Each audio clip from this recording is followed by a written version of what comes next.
présente, Éric Guilhéry, secrétaire national du lait à la FNAB, la Fédération nationale des agriculteurs biologiques. Aujourd'hui, donc, nous avons décidé de faire une conférence plutôt table ronde autour de la filière laitière biologique, avec la question, voilà, quelle collaboration à inventer entre les acteurs de la filière. Donc je tiens d'abord à remercier les intervenants qui vont se présenter tout à l'heure. Donc Marc Bellhomme qui est chez Tribala, Olivier Costard qui est producteur de lait à l'organisation de producteurs Seine-et-Loire, Christophe Baron qui est producteur de lait également et président de Biolait, Daniel Fortin qui va arriver d'un instant à l'autre qui est producteur de lait. Alors au niveau de la sémantique, quand je vais parler de producteur de lait, c'est bio évidemment. Voilà, donc Daniel est producteur de lait en Normandie. Il vend son lait à une coopérative. Et puis Éric Teillet de Système U. Voilà. La table ronde sera conclue par Jean-Marie Potard, qui est... nous, on lui a demandé d'avoir un œil extérieur à la filière laitière, parce qu'on est souvent voilà, un petit peu entre nous, et ils ont beaucoup et bien travaillé dans la filière grande culture, sur la coopération. Et donc, on va lui demander voilà, un petit avis extérieur, un avis d'expertise sur la filière laitière. Voilà, suite aux échanges qu'on peut avoir lors de cette table ronde. Donc là, ça retrace un petit peu le nombre d'exploitations biologiques en France, avec donc par filière, et avec dans le bout qui est plus orangé, c'est les conversions depuis le 1er janvier 2016.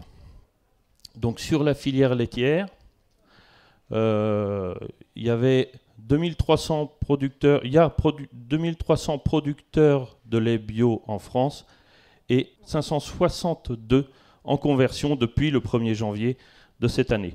Donc c'est un développement des conversions qui aujourd'hui nous, en tant que Fédération nationale des agriculteurs biologiques, on était depuis des années en recherche de réorientation des producteurs de lait vers de l'agriculture biologique pour plusieurs raisons. Parce que on a un marché qui est en forte croissance, avec à peu près 20% de croissance sur tous les produits en consommation. Sur le lait, on est entre 20 et 25% sur les magasins spécialisés. Alors les magasins spécialisés, c'est Biocoop, La Vie Claire, Satourise, enfin voilà, des magasins qui ne vendent que des produits bio. Donc là, il y a des croissances importantes sur les produits laitiers. Et puis, dans les grandes surfaces alimentaires, on a des croissances qui sont d'un peu moindre importance, mais qui sont toujours constantes depuis des années et des années, c'est-à-dire entre 6, 8, 10%, voire plus pour l'ultra frais, notamment en 2015 et 2016. Voilà. Juste deux petits chiffres. En production, en nombre de producteurs, on est à peu près 5% en bio en France. Et par rapport à la consommation, il y a 1 litre sur 10 qui sort d'une grande surface qui est en bio. Voilà. Il y a 10% de la consommation de lait en grande surface, c'est du lait biologique. Donc voilà, ça... Alors juste un petit focus sur le contexte européen. On était un petit peu à la traîne en France dans les années 2000. Et puis on a eu une croissance assez importante. Vous voyez, en 2012, on était revenu 3e pays européen pour la bio. On a redépassé le Danemark. Et donc on suit l'Allemagne qui reste le premier pays producteur de lait bio aujourd'hui en Europe. Voilà. Je voudrais juste, avant de laisser la parole, vous présenter rapidement l'organisation de producteurs de lait en France qui ont voulu en collaboration, toujours la même chose. Il y a eu des organisations de producteurs qui sont mises en place, mais on sait très bien que en tant que producteur de lait, on n'est pas un producteur de minerais, mais on est bien une partie intégrante de la filière. Et donc, il n'y a pas que nous, il y a les collecteurs, les transformateurs, les distributeurs, et puis les consommateurs derrière. Donc, il n'y a pas que nous, mais on n'est pas non plus rejeté. Enfin, on ne souhaite pas être rejeté et être partie intégrante de la filière et collaborer avec tous les partenaires qui peuvent être au sein de la filière. Donc rapidement, on a fait, grâce au réseau FNAB, dans les années 2010, des organisations de producteurs de mandats. Ça doit vous parler, je pense. Il y a, pour ce qui est dans l'Ouest, il y a l'OP Seine-et-Loire, dont Olivier va nous présenter un petit peu l'organisation. Il y a, en producteur organisé, historiquement, il y avait Biolay, mais là, Christophe va nous présenter un petit peu aussi la structure. Il y a des associations de producteurs coopérateurs. Là, Daniel va nous présenter aussi également comment ça fonctionne. Et puis, il y a la coopérative Les Biodumènes, qui est sur le département voisin, en Mayenne, où là, voilà, en fait, tous ces producteurs organisés ont décidé de se retrouver tous ensemble et d'être aussi acteurs du développement de l'agriculture biologique. Parce que, vous voyez, dans les chiffres, il y a un fort développement des conversions, il y a un fort développement de la consommation, et comment ensemble, et c'est un peu la question que je vais poser voilà, aux intervenants de la table ronde, c'est comment ensemble on peut collaborer pour que ce développement de l'agriculture biologique puisse se faire sans trop d'encombre pour tous au sein de la filière, du producteur jusqu'au consommateur. Voilà, donc je vais peut-être laisser la parole d'abord aux producteurs, Olivier ou Daniel, pour présenter rapidement leur organisation et comment ils voient cette collaboration au sein de la filière. Ensuite, je vais demander à Christophe d'intervenir pour présenter Biolay, et puis Marc Bellhomme pour Tribala, et ensuite Éric Tellier pour Système U. Merci. Bonjour, Olivier Costard, donc je suis producteur de lait dans le nord du département. Je suis administrateur à l'OP Seine-et-Loire, et à ce titre, je participe justement, comme disait Éric, à tenter d'élaborer une politique contractuelle avec nos partenaires qui, pour ce qui concerne l'OP Seine-et-Loire, nos partenaires directs, nos acheteurs de lait, ce sont les laiteries privées. Donc l'OP Seine-et-Loire a été créée en 2013, fin 2012, elle a eu son agrément OP en début 2013. Elle regroupe des producteurs qui vendent leur lait en direct à 6 laiteries différentes. Donc toute l'équation pour nous OP, c'est de recueillir les avis des producteurs, réunir un maximum d'adhérents, et puis essayer de bâtir une relation, je dirais, sincère, saine et durable avec nos interlocuteurs directs, nos acheteurs, qui sont les laiteries. Alors, vous avez remarqué que l'OP était constitué de producteurs qui livrent à des laiteries différentes. Donc, je dirais qu'il y a une difficulté supplémentaire, c'est qu'il faut harmoniser les positions des producteurs qui livrent des laiteries qui n'ont pas forcément les mêmes produits en vente dans les magasins spécialisés ou dans les supermarchés. Donc il y a des laiteries qui sont plus sur du lait liquide, il y a des laiteries qui sont plus sur des produits frais, avec des problématiques qui peuvent être différentes. Donc il y a effectivement l'intérêt, mais aussi la difficulté de cette OP qui est transversale, c'est de réussir à harmoniser les positions des uns et des autres. En sachant que harmoniser les positions, ça ne veut pas dire avoir des positions unanime, la même pour tout le monde. On essaie de s'adapter en fonction de nos interlocuteurs et en fonction de la situation sur le terrain. Donc l'OP, c'est 260-270 producteurs aujourd'hui. Ça recouvre un grand quart nord-ouest. On l'a appelé OP Seine-et-Loire parce qu'elle va de la Seine à la Loire. Donc c'est un territoire qui est relativement grand, qui est centré sur un bassin laitier qui aujourd'hui compte beaucoup, qui a une part assez prédominante. Quand je vous disais qu'on essaie de bâtir des relations saines, sincères et durables, c'est notre vœu. Ça n'est pas toujours forcément évident parce que on part d'une feuille blanche. Le travail de concertation et de discussion avec les laiteries notamment part de rien, puisque la politique laitière était très encadrée à l'époque des quotas. Donc on est aujourd'hui dans un marché qui est beaucoup plus libéralisé. On n'a pas d'indicateur ou très peu pour ce qui concerne la fixation des prix, donc je dirais que tout est à bâtir. Donc c'est un peu la difficulté. Et je pense que la première étape, ça a été de devenir un interlocuteur pour les laiteries, un interlocuteur crédible, qui soit aussi, compatible.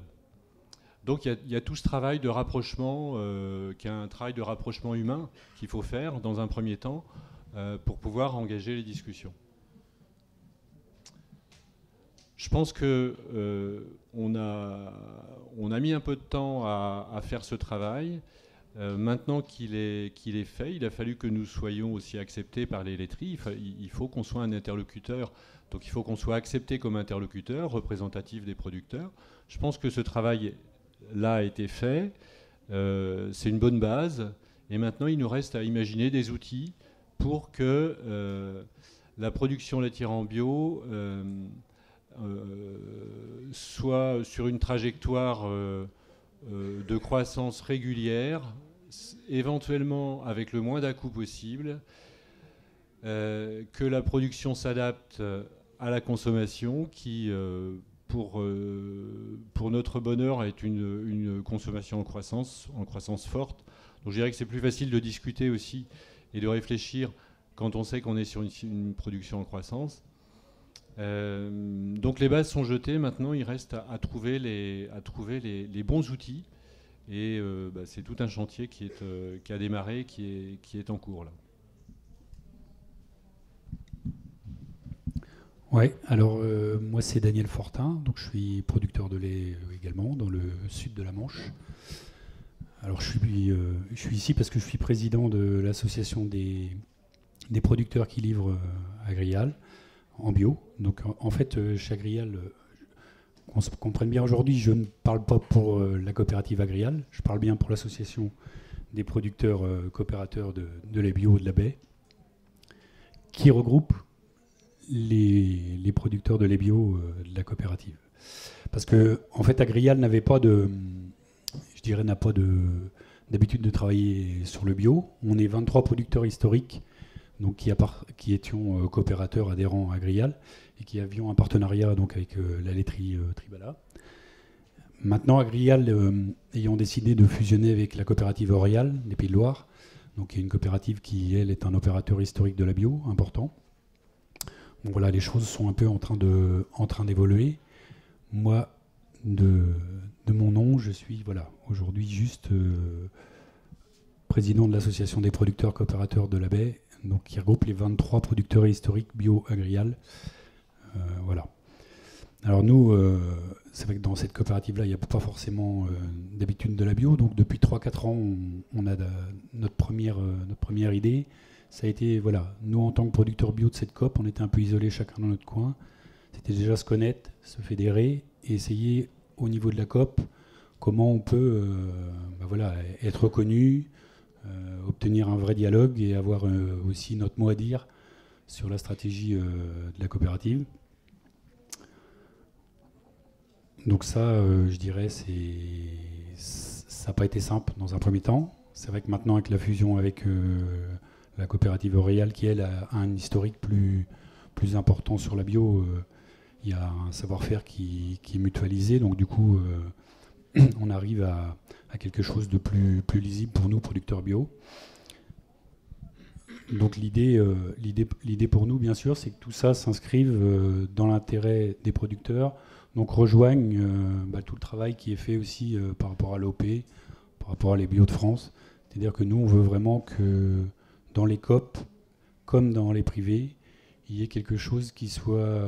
donc qu'on appréhende le développement de la bio et que ça soit prévu et que les choses ne se fassent pas comme ça d'un coup, tiens, il y a un marché. Voilà. C'est qu'on arrive à avoir un vrai dialogue entre producteurs et puis les transformateurs, qui soient nos coopératives ou des privés, pour vraiment qu'on soit tous attirés dans le même sens, que la bio se développe, mais se développe de manière cohérente, qu'on n'ait pas 100 producteurs sur un département une année et puis 20 une autre, parce qu'il n'y a rien de tel pour déstabiliser les marchés, mais qu'on soit vraiment sur quelque chose qui profite à tous, quoi, et qu'on soit qu'on ait un minimum de travail prospectif, quoi.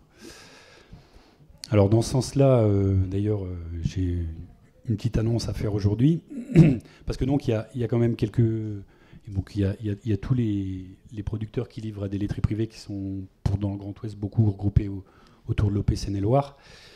Après, on est quelques-uns à être dans les coopératives. Donc il y a notamment en Normandie la coopérative d'Isigny, qui a une vingtaine de producteurs également. Donc il y a nous au sein d'Agrial où on est 23 producteurs, mais maintenant rassemblés dans un ensemble plus large avec Eurial. Donc les trois associations de producteurs, donc Isigny, Agrial et Eurial, on a décidé récemment de créer une fédération des associations. Donc vous en avez la primeur, je vous l'annonce. Une fédération des associations de producteurs de lait en coopérative, quoi. Voilà. Et donc notre idée, c'est que seul on va plus vite, mais ensemble on va plus loin. Donc ça, c'est notre maître mot. Et donc c'est bien aussi de s'inscrire dans toute cette démarche régionale et nationale d'un développement harmonieux de la filière, donc de regarder qu'est-ce qu'il y a comme conversion à venir, qu'est-ce qu'il y a comme développement du marché, et que les choses s'emboîtent du mieux possible, quoi. Voilà. Oui, bonjour à tous, Christophe Baron. Donc moi je suis producteur sur le Morbihan et donc en bio depuis une quinzaine d'années, et à Biolay donc depuis qu'on livre notre lait en bio. Juste pour l'anecdote, on avait contractualisé avec une laiterie quand on a fait la conversion en 2002, et finalement la laiterie n'était pas au rendez-vous pour acheter notre lait malgré un contrat signé. C'est comme ça qu'on est arrivé à Biolay. Aussi parce qu'il y avait un réseau de copains qui avait fait tourner la boutique avant. Et pour vous donner un petit peu l'histoire de Biolay, Biolay s'est créé sur cette idée qu'il ne fallait pas abandonner de producteurs, que tout producteur de lait bio avait vocation à être collecté en France et qu'il n'y avait pas de territoire qui devait être abandonné. Et sur ces bases-là, en fait, qu'ils se sont dit, il faut à la fois, quand on change un système d'exploitation de manière importante sur une ferme, il faut aussi en profiter pour donner un prolongement à l'aval et à l'amont. Et donc à l'aval, ça veut dire que on n'achète pas beaucoup et qu'on a... non, à l'aval, pardon, ça veut dire qu'on se structure et qu'on essaye d'accompagner notre produit, et qu'en amont, ça veut dire qu'on essaye de sortir d'un système où on a des dépendances vis-à-vis d'un certain nombre d'acteurs qui ne vont pas toujours dans le sens du producteur. Donc le groupement s'est créé sur ces bases-là. Il a eu, on va dire, des hauts, des bas, mais aujourd'hui, on regroupe à peu près un tiers des producteurs de lait bio en France, sur 70 départements. On collecte un petit peu moins de 30% du lait bio en France. Et pour le coup, sur des sujets comme le prix du lait, la commercialisation, les formes de collaboration qu'on peut avoir avec les milieux économiques, on a un peu d'expertise par notre histoire. On va y revenir tout à l'heure, donc par rapport aux accords qu'on peut avoir avec Système U, mais aussi avec Biocop, qui sont des accords historiques sur lesquels on a essayé dès le départ de fonder des partenariats qu'on veut tripartites, avec cette idée que chaque partie, le producteur, le transformateur, le distributeur, doit avoir sa juste part quand on fait un commerce. Et donc aujourd'hui, acteur 100% bio, on essaye de poursuivre sur ce chemin-là. Et donc la notion de collaboration entre acteurs de la filière telle qu'elle est posée, pour nous, c'est une expérience déjà un peu longue et aboutie de partenariats économiques qui permettent, à mon sens, de garder un prix aux producteurs. Quand on parle du prix, et tu évoquais, Olivier, la manière dont on pouvait élaborer un prix quand on discute, c'est toujours un sujet compliqué. Nous, jusqu'en 2006-2007, en fait, ce sujet-là, il était abordé au gré du marché et du rapport offre-demande. Et là, le conseil d'administration de Biolay a fait un choix, c'est de baser nos négociations sur les coûts de production. On s'est appuyé sur une étude de l'Institut de l'élevage. Et je pense que globalement, ça a permis aux producteurs Biolay de bénéficier d'un prix d'une meilleure reconnaissance à compter de 2008 parce qu'on avait ces négos sur ces bases-là. Et plus généralement pour la filière, ça a aidé à ce qu'on a aussi voulu toujours faire, c'est la déconnexion du prix du lait conventionnel. Et je crois que ça mérite d'être souligné aujourd'hui parce que si on était resté sur des contrats initiaux qui étaient basés sur le lait conventionnel, aujourd'hui, la règle à l'époque, c'était le lait bio vaut 60 € de plus que le lait conventionnel.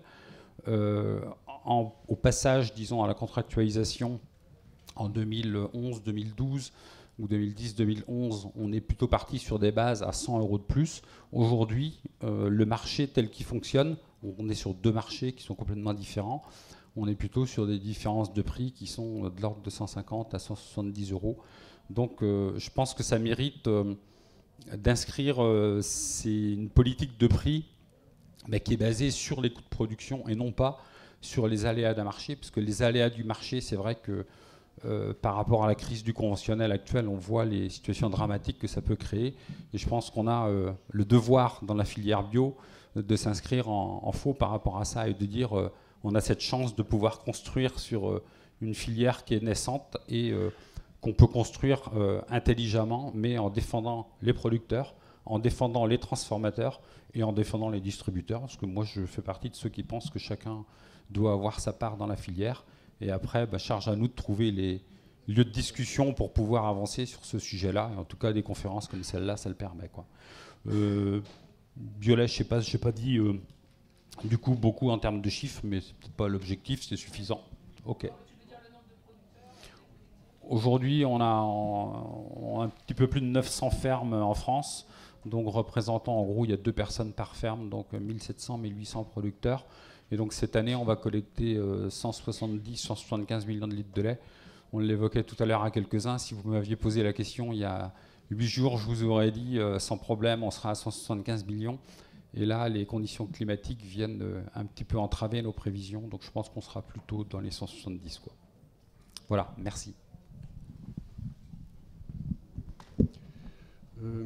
Pour Tribala, si vous voulez des volumes, on est plutôt sur 36 millions de litres collectés avec 80 producteurs et sur des, je parle en lait de vache, sur des régions Basse-Normandie et Bretagne. Pour nous, l'expérience du bio a démarré en 1974.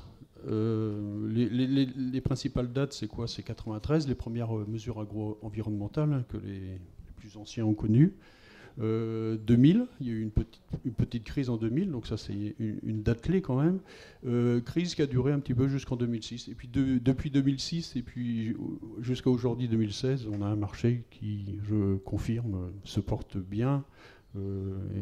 Et quand on voit à côté ce qui se passe en lait conventionnel, voilà, on est quelquefois un peu gêné. Nous, on a démarré l'aventure sur des laits UHT qu'on a rapidement abandonné quand d'autres concurrents sont venus le faire, pour nous recentrer sur notre corps de métier qui est les produits frais et le beurre.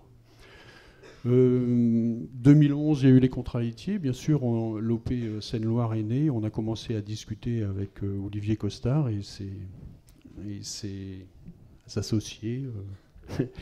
Et donc, on continue à discuter. On avance gentiment, mais c'est vrai que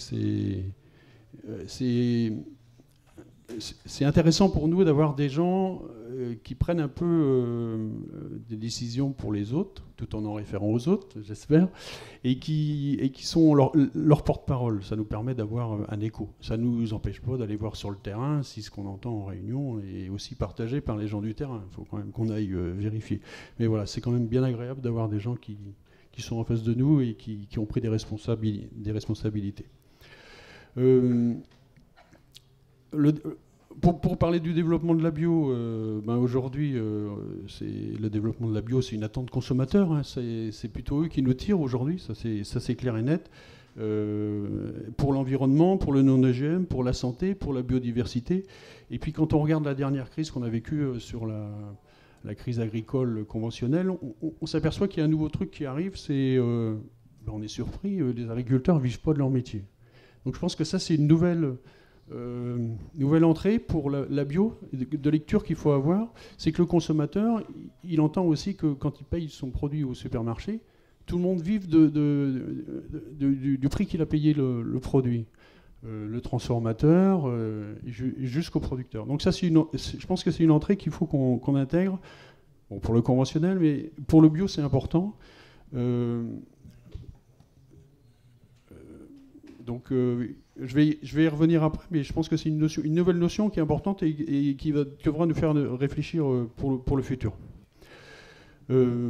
Après, pour les organisations de producteurs qui se sont présentées, moi j'ai un tout petit bémol parce qu'aujourd'hui la conversion elle vient des producteurs conventionnels.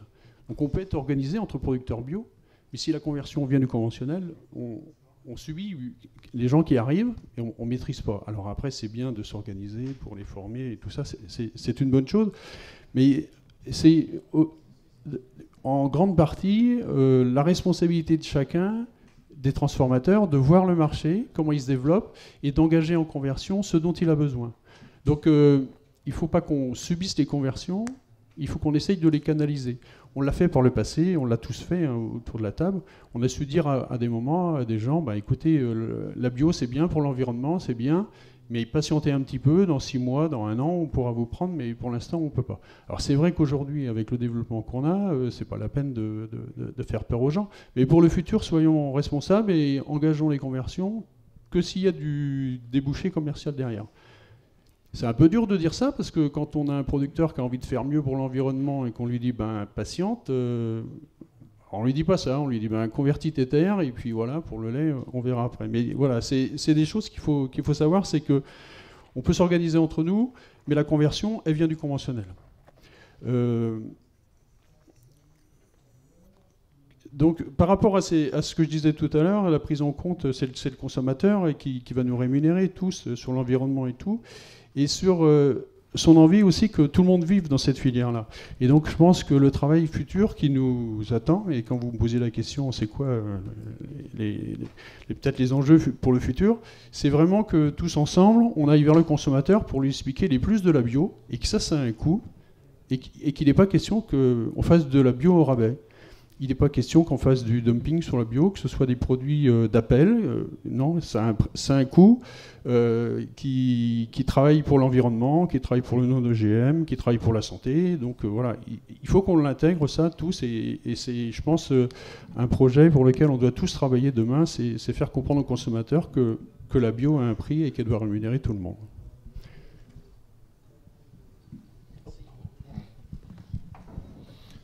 Je me présente, Éric Théier. Donc, je suis un collaborateur de Système U. Système U, c'est une coopérative de commerçants. 1000 commerçants sur toute la France, avec l'enseigne Super U et Hyper U. Et on représente 10% de part de marché en grande distribution. Moi, ce que je vous propose, c'est d'aborder 2 sujets. De parler déjà... du marché bio-crèmerie, notre vision de ce marché-là, et puis après de parler des collaborations spécifiques qu'on met en place justement pour avoir une différenciation par rapport aux autres enseignes et surtout de mettre de la pérennité derrière les dossiers qu'on développe. Alors sur le marché bio en crèmerie, il est au beau fixe. On a des développements depuis 1 an qui sont extrêmement importants, à 2 chiffres. Quand vous avez cité tout à l'heure qu'une bouteille sur 10 était vendue en bio, Nous, on tourne autour de 16 à 18% des ventes qui sont faites en bio, avec des progressions, tant chez nous que la distribution, de 2 points. C'est-à-dire qu'il y a 2% de la consommation qui est passée en un an du conventionnel vers le bio. Donc, c'est des progressions qui sont extrêmement importantes. Et il y a 2 familles en crèmerie. Il y en a une qui est un peu loin pour vous de la crèmerie, c'est les œufs et le lait. C'est 2 familles où les consommateurs sont très très sensibles et sont vraiment très impliqués dans l'acte d'achat bio. Oui. Alors la crèmerie, comme vous pouvez avoir chez un crémier, hein, ça comprend l'ultra frais, les fromages, le lait, le beurre. Et en même temps les œufs et même de temps en temps jusqu'au jus de fruits qui est considéré dans la grande distribution comme une partie de la crèmerie. Bon, je ne vais pas vous en parler, mais donc c'est cet environnement-là. Et il y a donc dans cet environnement, il y a 2 familles qui se distinguent, c'est les œufs et le lait, puisqu'on va arriver à 16 à 18% des ventes qui sont maintenant en bio et qui sont bien ancrées en bio et avec de fortes évolutions. Après, il y a d'autres familles pour nous, a un fort potentiel, mais qu'on n'a pas encore forcément exploité, c'est l'ultra frais. Et l'ultra frais et attendez, excusez-moi, je reprends donc les corps gras, l'ultra frais qui ont un fort potentiel, qui se développent bien, mais qui sont autour de 4 à 5% des ventes qui sont réalisées en bio. Et il y a un petit dernier qui est à la traîne pour nous, c'est le fromage, qui est très très à la traîne, puisque ça ne représente que 1%. Donc c'est vraiment très très peu. Mais c'est dû essentiellement à une famille comme les Mental où les ventes en conventionnel sont extrêmement importantes et où le bio n'a pas réussi à faire son trou. Donc ça nous donne des perspectives de développement très très fortes sur ce marché. Un point sur le marché qui nous inquiète un peu, c'est les enseignes. Certaines enseignes sont passées en ce que j'appelle en mode alimentaire. Mode alimentaire, c'est-à-dire on balance des dossiers avec beaucoup de produits pour répondre aux consommateurs. Alors en ce moment, la mode, c'est le sans gluten, c'est le végétarien et c'est le bio. Donc il y a certaines enseignes qui sont accaparées le dossier bio en disant, ben voilà, les gens veulent du bio, alors on va le sortir du bio, et ils sortent un nombre de produits extrêmement important pour répondre aux consommateurs, mais sans vraiment pérenniser le dossier. Et c'est un risque potentiel sur l'année à venir pour nous. C'est se dire, jusqu'à présent, on avait des progressions qui étaient raisonnables et raisonnées. Et maintenant, on va passer sur un grand coup de balancier où les enseignes vont essayer de recruter des consommateurs qui ne sont pas forcément dans la bio, mais des consommateurs qu'on risque de perdre à terme. Alors que jusqu'à présent, ça n'était que de la consolidation et on arrivait d'avoir de plus en plus de consommateurs qui étaient fidèles. Et là, par rapport aux stratégies de certaines enseignes, on est assez inquiet sur ce grand coup de balancier qui est fait par certaines enseignes que je ne citerai pas là. Voilà. Donc sur l'ultra frais, les corps gras et le fromage, pour nous, il y a de forts potentiels de développement et tout est au beau fixe. Donc ça va bien sur la partie crèmerie et en général sur le bio en règle générale au niveau des enseignes de supermarchés. Après, le type de collaboration, alors là c'est propre à Système U. Ça fait maintenant, on a Serge Papin qui depuis qu'il est président de la coopérative, appuie pour avoir des relations durables sur l'ensemble des dossiers. Et donc on a développé des partenariats particuliers avec la production et avec des industriels sur l'ensemble, que ce soit en conventionnel ou en bio. Et donc on se fait des réunions tripartites sur des dossiers spécifiques, en général avec des démarches quand même de qualité, pour essayer d'avoir des relations qui sont différentes et durables. Parce que l'objectif, c'est de dire à partir du moment où vous en demandez plus, forcément, il faut qu'il y ait une vision à long terme des dossiers, que ce soit en conventionnel ou en bio. Et donc dans le dossier lait, un des premiers dossiers qu'on a développé il y a 6 ans, à une époque où avoir du lait bio français, c'était impossible. Déjà parce que les grands groupes qu'on avait en face nous disaient non, de toute façon, vous n'aurez pas de lait bio français, et en plus, on le réserve pour notre marque en premier. Donc à cette époque, on a rencontré donc Christophe Baron lors d'une assemblée générale et on a construit avec eux un partenariat sur la mise en place d'une filière française durable avec des contrats au moins sur 3 ans, les contrats qu'on met en place. Et on a discuté assez rapidement, on a mis ça en place, et c'était un des premiers dossiers qu'on a mis en place, et donc on en est maintenant à 5 ans de développement sur cette filière-là. Et sur une première année où on était à 5 millions de litres, cette année on est à 21 millions, parce que le travail de collaboration ne s'arrête pas une fois que c'est mis en place, c'est aussi faire vivre le dossier et puis le développer ensemble, parce que l'axe de communication est un élément important. Si la réussite du dossier qu'on a, c'est que le type de collaboration qu'on a mis en place, on essaye de communiquer auprès du consommateur pour qu'il apprenne un petit peu que son acte d'achat a de l'importance et que derrière, il y a des producteurs qui vivent grâce à leur acte d'achat. Et donc cette communication, on l'a réussi, on est très content de ce dossier. On a eu d'autres dossiers, et à chaque dossier, je peux vous dire, puisqu'on en a 7 ou 8 maintenant qui ont été construits, c'est des relations complètement différentes, parce que les besoins ne sont pas les mêmes. Par contre, il y a deux choses qui rentrent toujours en compte, c'est le coût de production et le prix de marché. Coût de production, parce que sinon, c'est pas durable et le producteur ne s'y retrouvera pas.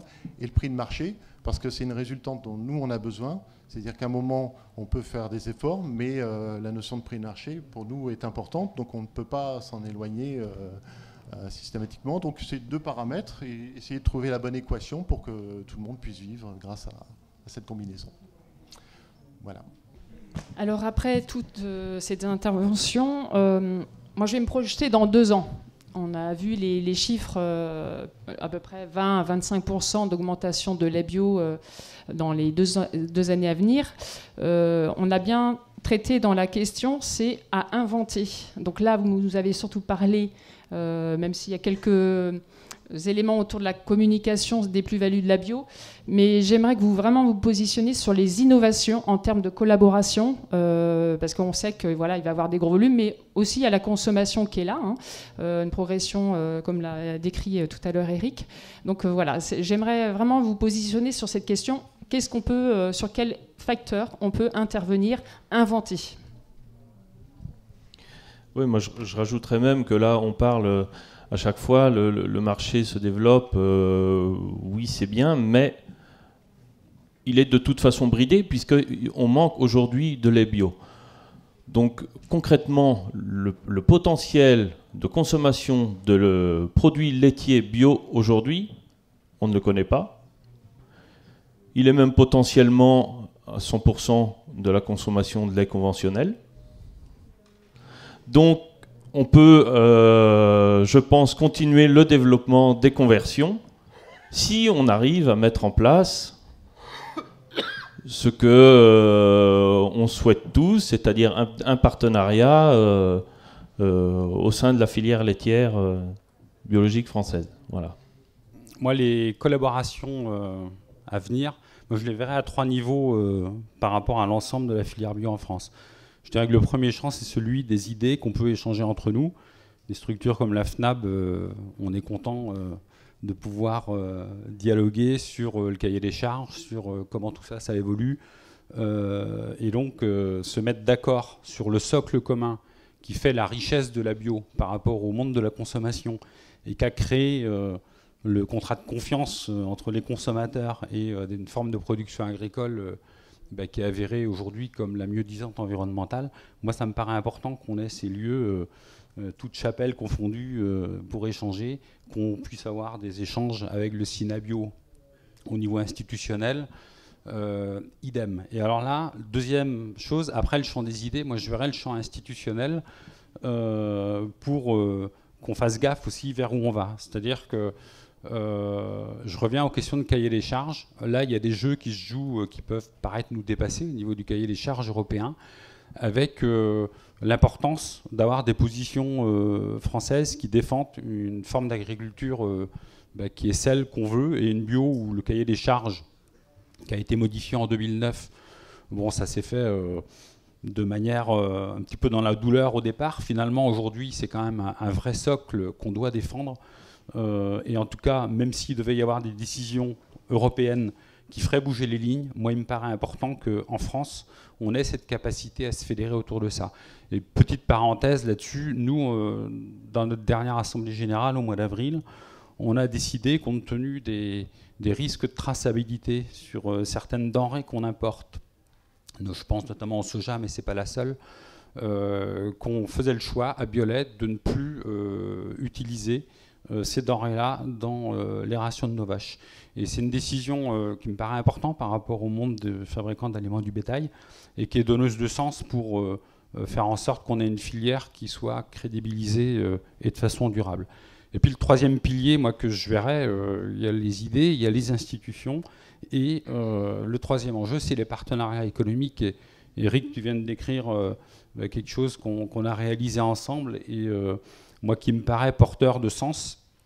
Et je crois que tout le monde y a intérêt. C'est-à-dire qu'aujourd'hui, un distributeur qui essaye de comprendre comment évolue l'agriculture française, je pense qu'il a intérêt à avoir la démarche que Système U a eue. Pourquoi ?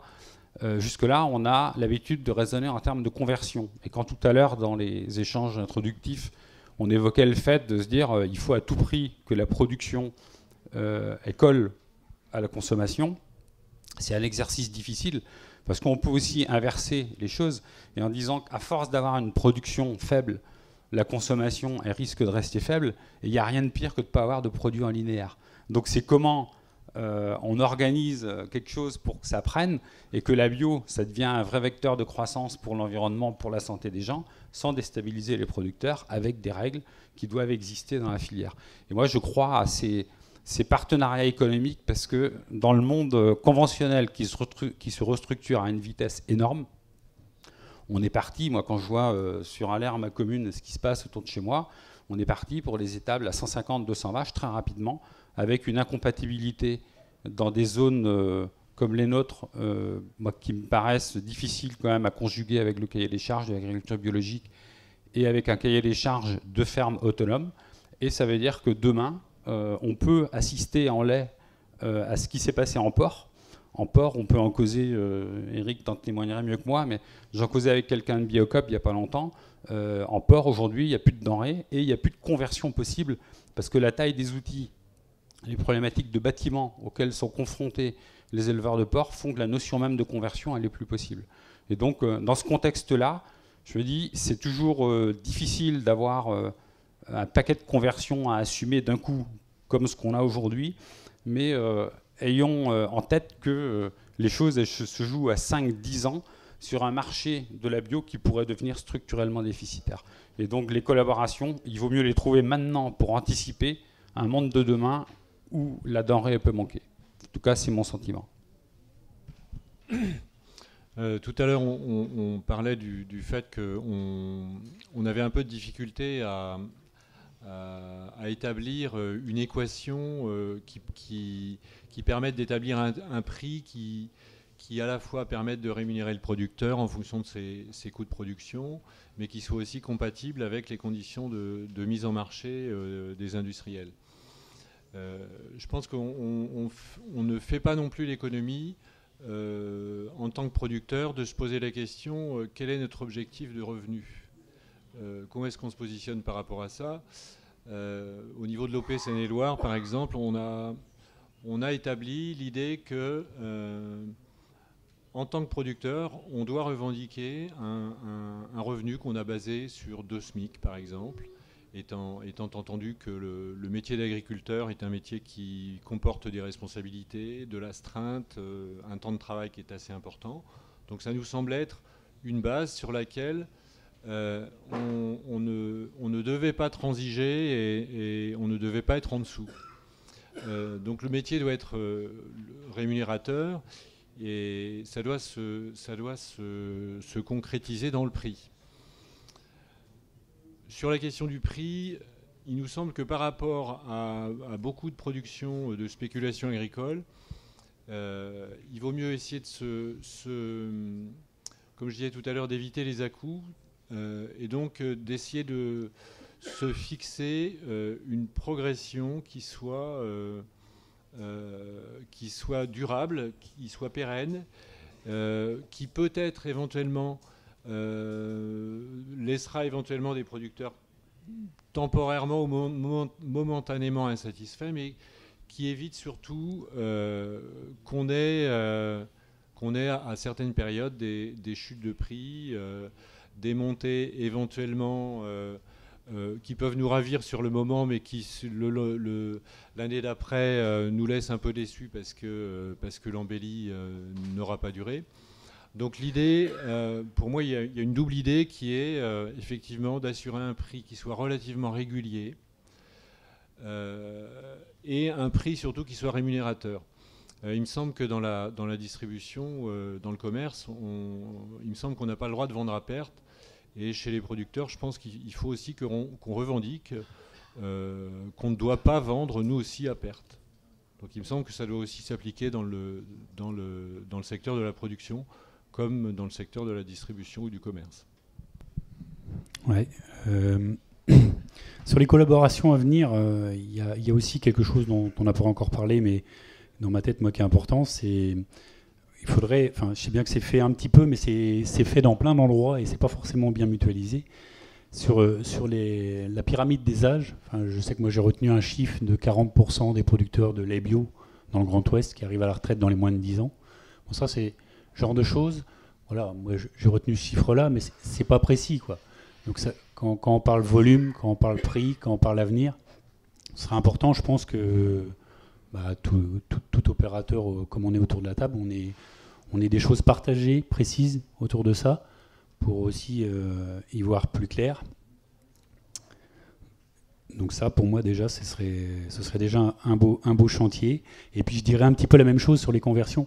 Parce que bon, dans chaque GAB, dans chaque FRAB ou dans chaque guichet, ça dépend des départements, comment c'est organisé, on a une idée des conversions en cours ou à venir, mais après, quand on est chacun dans notre COP ou dans notre laiterie, on n'a pas forcément, ça non plus, c'est pas forcément bien connu, bien vu, et on ne sait pas où il va aller. Enfin, je pense que là, à l'échelle du réseau, à l'échelle de... Alors, est-ce que c'est interprofessionnel? Est-ce que c'est le réseau bio?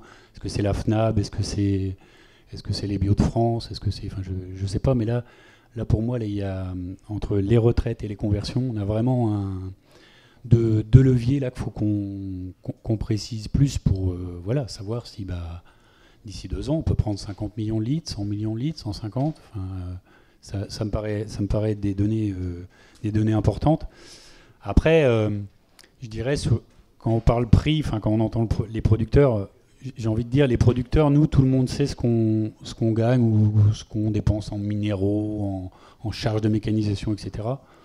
Honnêtement, moi, je ne sais rien du tout, et à mon avis, personne n'est capable de savoir quelles sont les marges ou les coûts à la distribution, à la transformation. Et je pense que si on va aller plus loin dans des collaborations un peu plus abouties, où il y a une vraie transparence et où on se bagarre pas, mais on est là ensemble pour que ça avance, la bio, et ben je crois que là-dessus, il faut qu'on avance. C'est-à-dire le volet production, je pense que il y a assez de centres comptables qui ont travaillé sur la question, tout le monde connaît nos marges, nos coûts. La distribution, la transformation, je pense que personne n'y connaît rien. Et à mon avis, si on veut avancer dans un esprit comme on était en train d'évoquer, de répondre aussi aux attentes du consommateur, qui sont légitimes, que le paysan vive, mais que chaque maillon soit bien rémunéré, je crois qu'on a un effort de transparence au-delà de la production à produire. Après, bien sûr, il faut que ça soit fait de manière intelligente, mais je pense que ça pourrait être un gros levier de collaboration. Oui, pour ma part, moi, ce que je pense, c'est qu'on doit absolument, pour le futur et pour nos bonnes relations les uns les autres, c'est rassurer le consommateur sur ce qu'est l'agriculture bio. S'il y a des menaces par rapport au cahier des charges et à certaines dérives qui peuvent se faire voir, bon, il faut pas oublier qu'il n'y a pas que la conversion pour amener les gens au bio. Aujourd'hui, les quotas laitiers, c'est fini. Donc quelqu'un qui a une surface et qui veut se mettre en lait bio vache, aujourd'hui, il peut démarrer. Et là, il n'a pas besoin de se convertir. Donc on peut avoir des GAEC qui se cassent et un associé qui dit moi, je fais le choix de la bio. Donc même si sa structure a 200 vaches, lui, il peut se retrouver avec 40 vaches. Donc c'est vrai que l'agrandissement d'une manière générale qu'on voit en conventionnel ne prêche pas à la facilité des conversions. Mais on trouve toujours des cas un peu spécifiques qui peuvent se faire jour. Donc n'oublions pas que les quotas laitiers, c'est fini. Donc voilà, ça ouvre des nouvelles perspectives. Quelquefois, on nous dit un éleveur qui a arrêté de faire des vaches ou des animaux, il ne fera plus jamais de lait. Moi, je suis désolé, on le voit aujourd'hui quand on installe des éleveurs de brebis bio. Il y a des gens qui n'avaient plus d'animaux et qui se remettent à traire des animaux. On le voit en chèvre bio et on le voit aujourd'hui en vache bio. Donc, il y a d'autres possibilités. Après, sur le cahier des charges, c'est une remarque que je partage. Le cahier des charges ne doit pas venir de plus en plus laxiste. Nous, au niveau de Tribala Noyal, on a participé à l'élaboration du cahier des charges français, puisqu'on avait délégué, et puis après on avait créé un syndicat qui a œuvré pour ça. Parce qu'avant ce cahier des charges français, il y avait plein d'organismes gestionnaires de marques, type Racineux, Le Maire Boucher et tout ça, pour les plus anciens qui connaissent. Et ils étaient tous plus bio les uns que les autres. Alors c'est un peu délicat quand on va voir la grande distribution pour dire bah non, moi c'est ma filière bio qui est plus bio que celle du voisin. Donc je crois je partage, il faut se bagarrer pour qu'on ait un cahier des charges qui, comme je disais tout à l'heure, réponde aux attentes du consommateur. Mais derrière, il faudra faire la part des choses et peut-être pas recommencer les bêtises du passé en segmentant les cahiers des charges et en troublant un peu le consommateur quand il achète. Voilà, est-ce que celui-là n'est pas plus bio que l'autre? Donc il faut travailler, il faut trouver le consensus et après derrière un consensus pour être tous aptes à parler du même cahier des charges et à le défendre. Voilà, c'est mon avis. Sur l'innovation, le potentiel est extrêmement important. Puisque en effet, je vous dis tout à l'heure, autant sur le lait, les œufs, ça y est, on a un niveau qui est élevé, ça peut continuer à se développer, mais c'est quand même plus difficile. Mais il y a un potentiel sur d'autres familles de produits qui est très important. Il suffit simplement qu'on développe l'offre, qu'on la mette en avant, et il y a un potentiel qui est fort. Sur l'innovation, sur le type de collaboration, comme je vous ai dit tout à l'heure, chaque dossier est différent. En lait conventionnel, le dernier qu'on a mis en place, et justement par rapport à la problématique, cet effet yo-yo, ces baisses et ces hausses successives, en lait conventionnel, sur l'ensemble de notre lait UHT, on met en place un lissage des prix sur 6 semestres. En se disant de toute façon, on a des périodes hausses, des périodes basses, donc on a décidé, par rapport au prix d'achat qu'on a, de lisser les prix sur 6 semestres, ce qui permet aux producteurs justement d'éviter ces à-coups. Et donc maintenant on a un prix qui est quasiment lissé. Et c'est ce qu'on a mis en place sur le lait conventionnel. Sur le lait bio, on a une façon de fonctionner qui est différente, mais qui tient aussi compte des mêmes paramètres. Donc à chaque dossier, on essaye justement de trouver, parce qu'on sait que de crise en crise, il n'y a que des perdants, que ce soit la production, mais aussi à terme les distributeurs vont être là et puis ils vont dire maintenant c'est trop tard, maintenant c'est foutu, c'est aux mains de 2 multinationales et c'est terminé. Donc ça c'est pas la bonne combinaison non plus. Après c'est vrai que c'est un dialogue à 3 et c'est le plus dur pour nous dans l'ensemble des dossiers, c'est qu'au milieu on a des industriels, parce que nous on est une coopérative mais on n'a pas d'usine, donc il faut trouver des interlocuteurs en face qui acceptent de rentrer dans cette démarche de transparence. Et ça, de temps en temps, on le trouve. Et c'est vrai qu'en crèmerie, il y a des grands groupes qui sont pas ouverts à ça, parce que c'est pas leur intérêt. Donc, à chaque fois, il faut trouver des interlocuteurs industriels qui répondent à ça. Et sur notre dossier Biolait, on travaille avec la laiterie Saint-Denis de l'Hôtel, qui est une PME qui est habituée à ce type de démarche et avec qui on a tout de suite réussi à fonctionner, car on a accepté les règles. Et donc ça fonctionne bien, et il y a d'autres dossiers aussi qui peuvent fonctionner avec Tribala. Tribala est aussi une PME, donc c'est le type d'entreprise avec qui on arrive. Quand on arrive sur des grands groupes, il y a beaucoup d'intérêts divergents qui fait que la transparence, s'il n'y a pas la transparence, vous n'arrivez à rien. Vous pouvez pas avoir une collaboration spécifique et avoir cette transparence sur les rémunérations, et donc là c'est pas possible. Voilà. Alors, on va demander à Jean-Marie de nous faire un petit peu une synthèse et puis de nous ouvrir un petit peu sur une autre filière autour des grandes cultures pour voir un petit peu comment vous avez innové sur des partenariats pour permettre de construire une filière. Merci. Merci. C'est pas facile pour un céréalier de parler à des laitiers, mais on est quand même du même monde. Moi, je suis producteur aussi, Jean-Marie Potard. Je préside une coopérative de céréales qui s'appelle la COSEBI, que j'ai participé à créer il y a 35 ans. Ça fait vieux con, mais c'est quand même une réalité.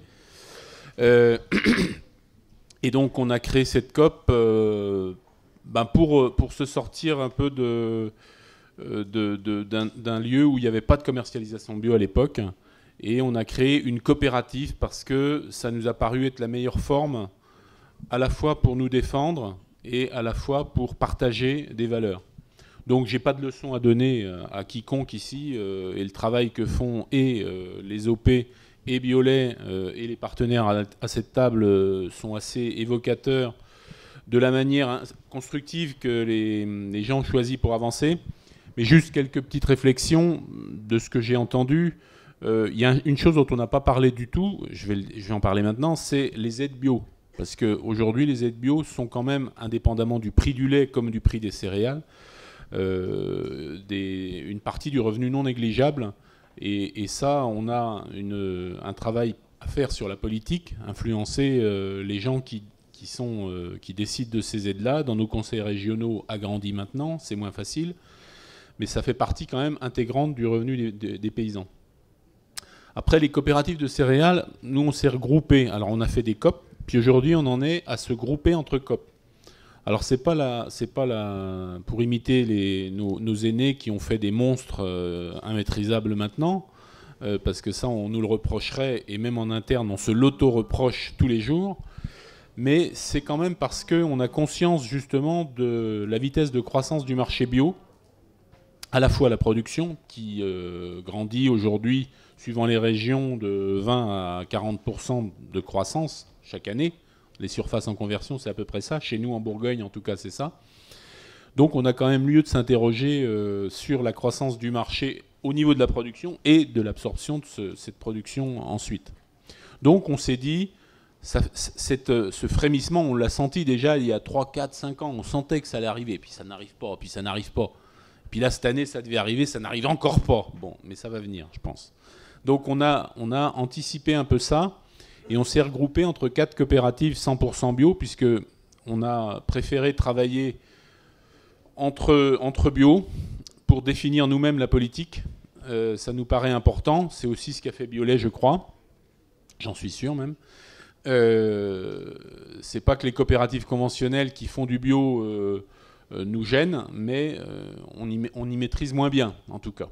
Donc on s'est concerté et on a travaillé.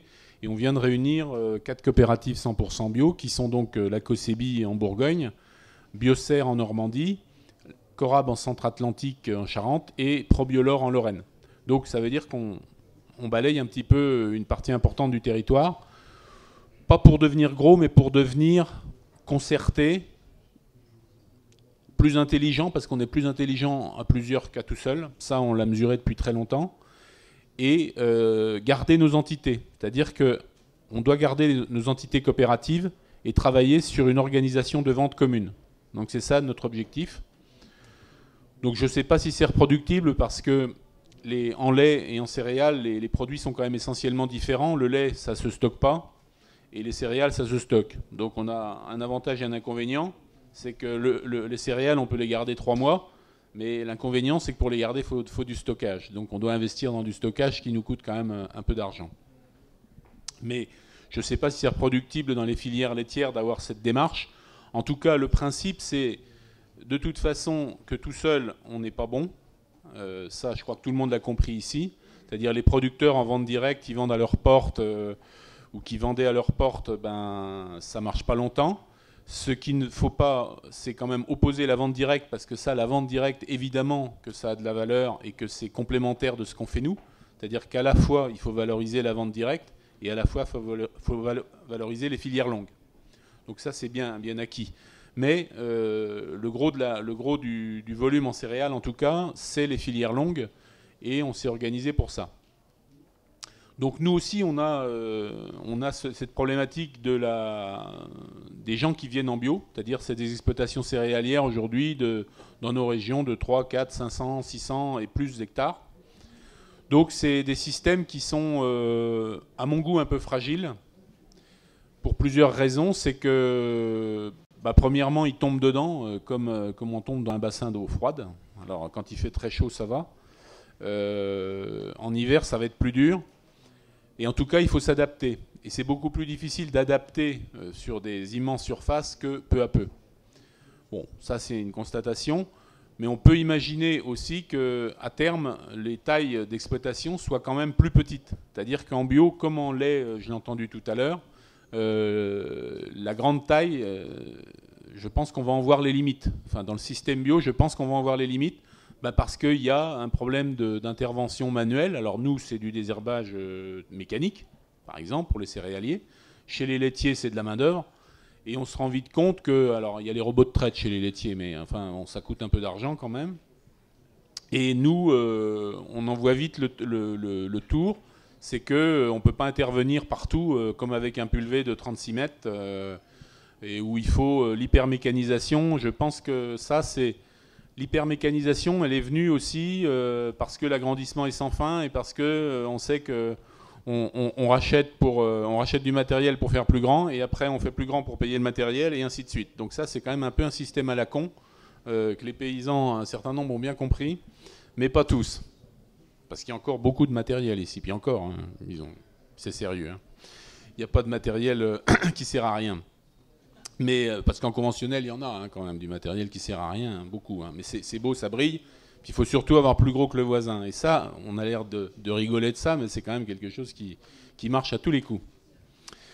Quoi dire d'autre? Oui, donc imaginez quand même des systèmes d'exploitation différents. Alors j'ai un exemple en tête qui est quelque chose qui s'est créé il y a 1 an et demi, qui moi m'intéresse, je ne suis pas encore allé voir, mais je vais y aller cet hiver. C'est un GAEC à 10. Alors ils auraient pu faire 11, mais ils n'ont pas le droit. Le maximum des GAEC, c'est 10. C'est des jeunes qui sortent d'une même promo, et qui sont installés dans le Limousin et qui ont fait un GAEC à 10 pour tout faire. C'est-à-dire qu'ils produisent du lait, des légumes, de la viande, de la bière, du pain.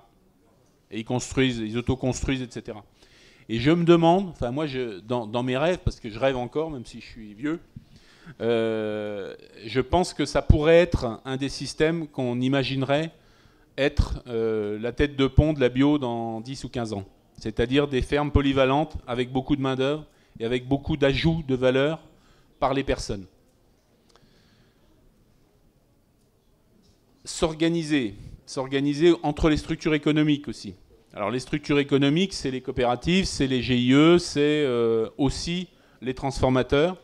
Je crois qu'on a vraiment intérêt à se parler entre structures pour que, au-delà des accords qui se passent et des conventions qui se passent, on puisse avoir à terme des liens organiques. C'est-à-dire qu'on arrive à prendre des parts, à siéger dans un conseil d'administration, même si on n'est pas majoritaire, ce n'est pas le sujet. On sait très bien, nous les bios d'ailleurs, c'est une anecdote, mais je sais que même si on n'a pas beaucoup de parts, on la ramène tellement qu'on emmène souvent le morceau parce que c'est pas la... Voilà. On nous écoute beaucoup plus que ce qu'on devrait par rapport à notre capacité financière. Donc avoir des croisements de parts entre les sociétés, qu'elles soient coopératives, GIE ou bien même des transformateurs, je trouve ou des distributeurs, je pense que ce serait intéressant.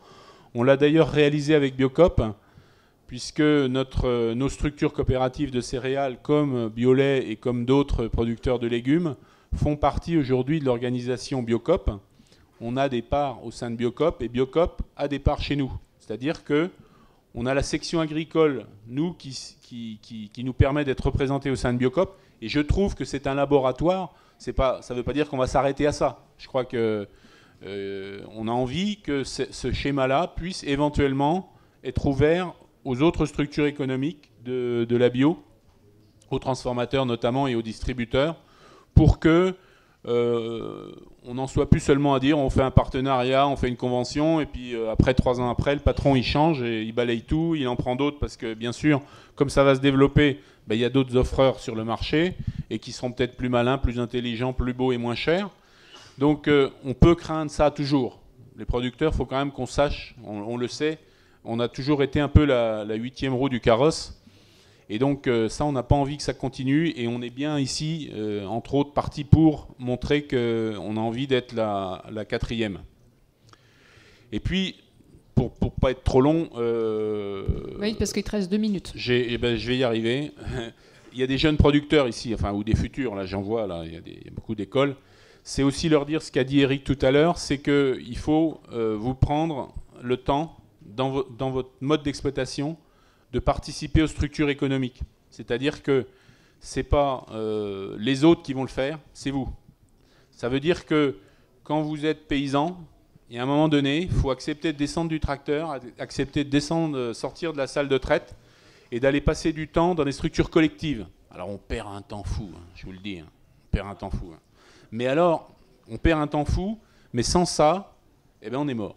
C'est très simple, on est mort. Parce que c'est comme ça que nos aînés ont laissé passer le train, qu'ils ont délégué à quelques-uns d'aller créer les grandes structures qui sont aujourd'hui ingérables et qui ne savent plus où elles vont et qui ne savent plus comment elles s'appellent, parce que les producteurs n'y sont plus. Et quand ils y sont, ils ne comprennent plus rien. C'est devenu tellement gros, parce qu'il y a encore des producteurs officiellement, enfin, qui sont plutôt des hommes de paille que des vrais responsables.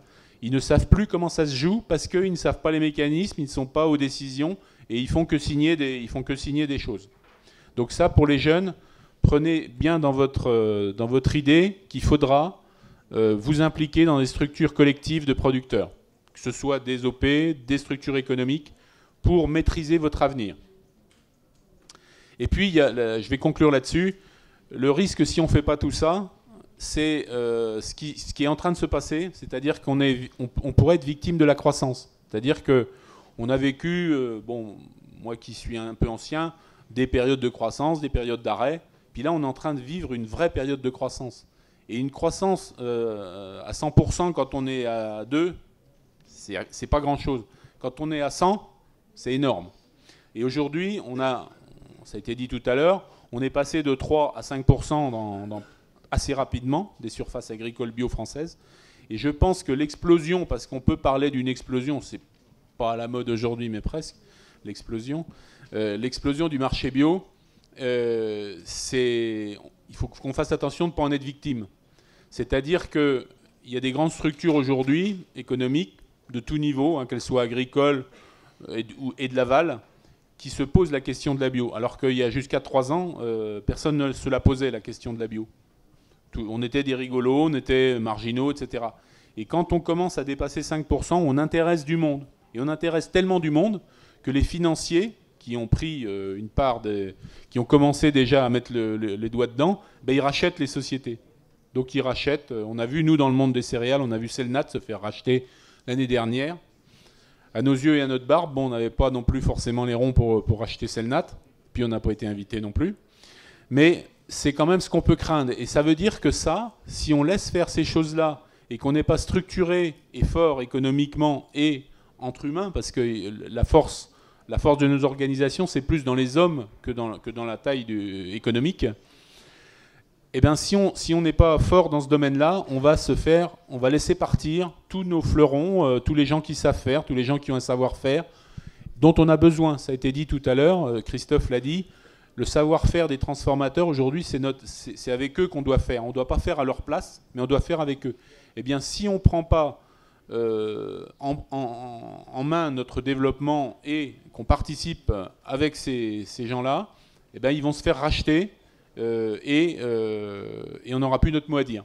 Donc la bio risque de nous échapper si on ne s'en occupe pas. Merci voilà. Jean-Marie. Je tiens à remercier l'ensemble des intervenants de cette table ronde. J'espère que vous aurez apprécié cette table ronde. Merci et bon salon.